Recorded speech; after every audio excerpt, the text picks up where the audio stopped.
হৰ্থেবাৰী নতুন বজাৰত ভয়ংকৰ পথ দুৰ্ঘটনা।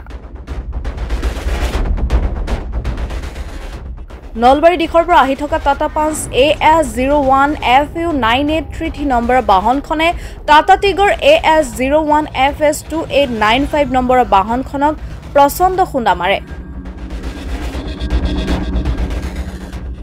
ফলত টাটা পাঞ্চ AS01FU9833 নম্বৰৰ বাহনখনে বিদ্যুতৰ খুঁটা ছিঙি লৈ যায়। কথমপি প্ৰাণ ৰক্ষা টাটা পাঞ্চ বাহনখনৰ চালক ভাৰ্গৱ ডেকাসহ পথচাৰী।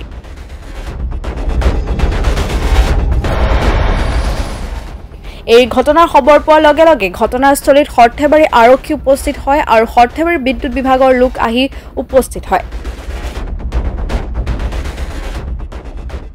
কি হৈছে আসলে এই ঘটনাটো কি হৈছে? মানে এই মাত্ৰ ভয়ংকৰ দুৰ্ঘটনা। এই দুখন চাৰিচকীয়া গাড়ী, এখন টাটা পাঞ্চ আৰু এখন টাটা ভিগো, ভয়ংকৰ দুৰ্ঘটনা। কিন্তু কাৰো বিশেষ কিছু এনে সাধাৰণভাৱে যিবিলাক যাত্ৰী আছিল ভিতৰত তেওঁলোক সাধাৰণভাৱে জখম হৈছে। বিশেষ গাড়ী দুখনৰ অৱস্থা একদম দুখ লগা অৱস্থা হৈছে।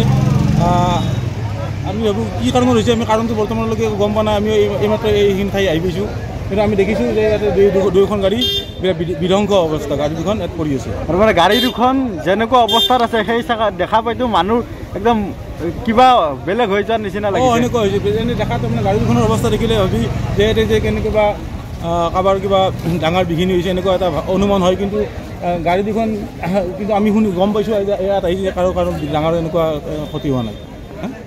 গাড়ীবিলাক আছিল নাছিল, মই গাড়ী বহুত ওচৰলৈ জানে দূৰৰ পৰাই অলপ পৰ্যবেক্ষণ কৰি আছোঁ। গাড়ী ইয়াৰ বেগ থকাৰ কাৰণে বাচিছে মানুহ। সেইটো হ'ব পাৰে, কাৰণ যি লাইটৰ পষ্টত ডাইৰেক্ট খুন্দিয়াই এখন গাড়ীত খুন্দিয়াই গৈ এইখন গাড়ীটো বিৰাট বহুতখিনি একদম বেয়া হৈ গৈছে।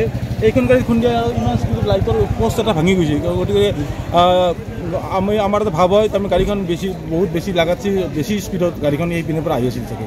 এইখন গাড়ী টাটা পাঞ্চখন টাটা পাঞ্চখন ভাৱ হয়।